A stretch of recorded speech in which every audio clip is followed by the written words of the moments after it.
నమస్తే welcome to our channel. మాజీ మంత్రి కాకాని గోవర్ధన్ రెడ్డి ప్రెస్ మీట్ పెట్టి కూటమి ప్రభుత్వం పైన విరుచుకుపడుతున్నారు. మరి రైతుల సమస్యల గురించి అసలు కూటమి ప్రభుత్వం పట్టించుకోలేదని, ఇక కోటంరెడ్డి శ్రీధర్ రెడ్డిపై హత్య జరుగుతుంది అని వస్తున్నటువంటి వార్తలు ఈ హత్యాయత్నం అంతా ఒక డ్రామా అని చెప్పి ఆయన కామెంట్స్ చేస్తున్నారు. ఈ కామెంట్స్ అన్నింటినీ కూడా ఏ విధంగా చూడాలి తెలుసుకునే ప్రయత్నం చేద్దాం.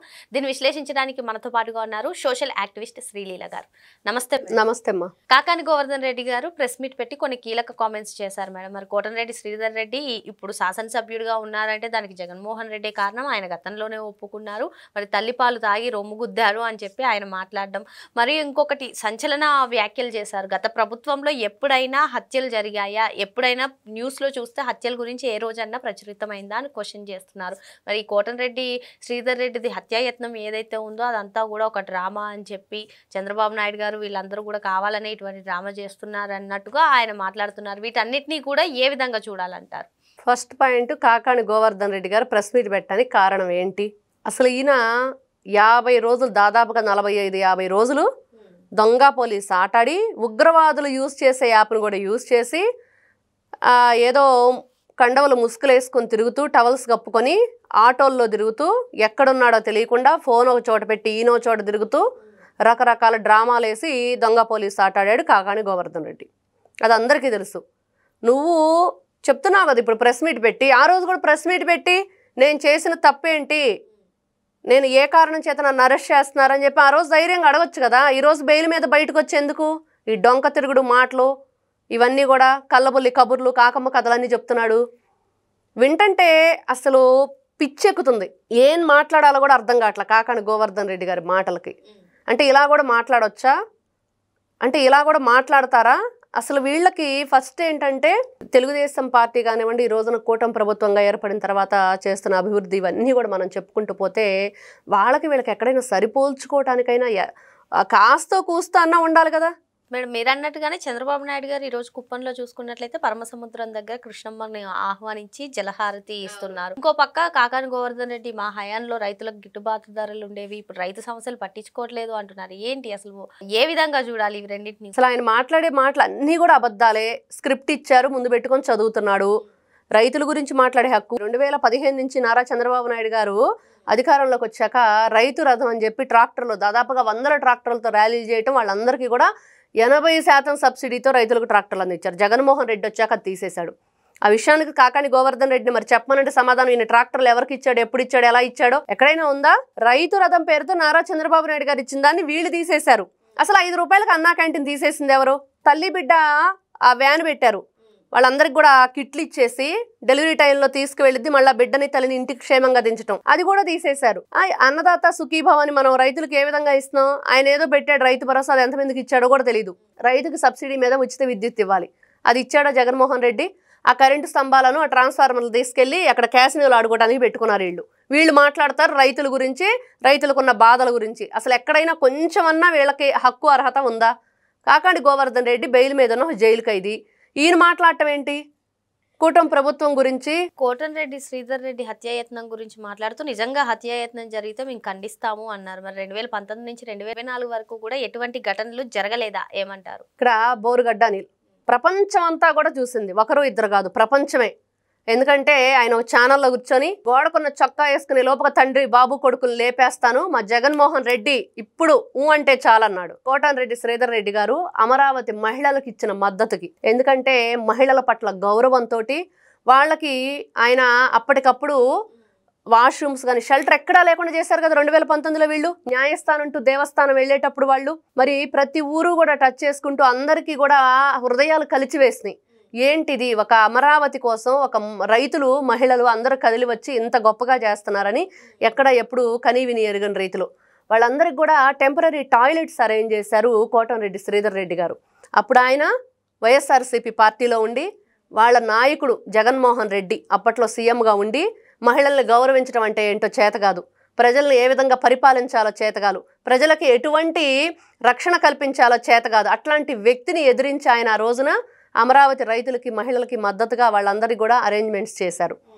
అప్పుడే చెప్పారు, నేను ఓటేశాను ఎమ్మెల్సీ ఎలక్షన్కి, మరి నేను టీడీపీ వాళ్ళకి ఓటేశాను కూడా ధైర్యంగా వచ్చి చెప్పిన వ్యక్తి కూడా ఆయనే. ఎందుకంటే స్వయంగా కోటంరెడ్డి శ్రీధర్ రెడ్డి గారు ఆ రోజున అసెంబ్లీలో మరి వీళ్ళు ఏదైతే వీళ్ళ మీద అనర్హత వేటు వేసినప్పుడు నేను కూడా ఆయన పక్కనే ఉన్నాను ఆయన మాట్లాడేటప్పుడు కోటంరెడ్డి శ్రీధర్ రెడ్డి గారు, ఎందుకంటే వాళ్ళు పోరాడారు టీడీపీలోకి వచ్చే వరకు కూడా. మరి ఈ రోజుకి కూడా మనం చూస్తే ఇది ఆయన కొత్తల్లో ఎప్పుడైతే నేను టీడీపీలో 16 నెలలు ముందు వచ్చారు టీడీపీలోకి కోటంరెడ్డి శ్రీధర్ రెడ్డి గారు ఎలక్షన్కి 16 నెలలు ముందు వచ్చినప్పుడు ఆయన చెప్పేటప్పటికి ఎవరు ఈ బోరుగడ్డ అనిలే మళ్ళీ ప్రెస్ మీట్లో ఏం మాట్లాడాడు, బండికి గట్టి లాగి నిన్ను చంపేస్తామని చెప్పి. మరి ఈయన వినిపించలేదా, కనిపించలేదా? ఏదైతే ఇప్పుడు కోటంరెడ్డి గారు చెప్పారో ఎవరైనా హత్య ప్రయత్నం చేస్తే మేము ఖండిస్తామని, మరి 2019కి మీ ఎన్నికల ముందు మీ బాబాయినే హత్య చేశారు కదా, అది 2019 నుంచి 2024 వరకు ఎందుకు మాట్లాడలేదు?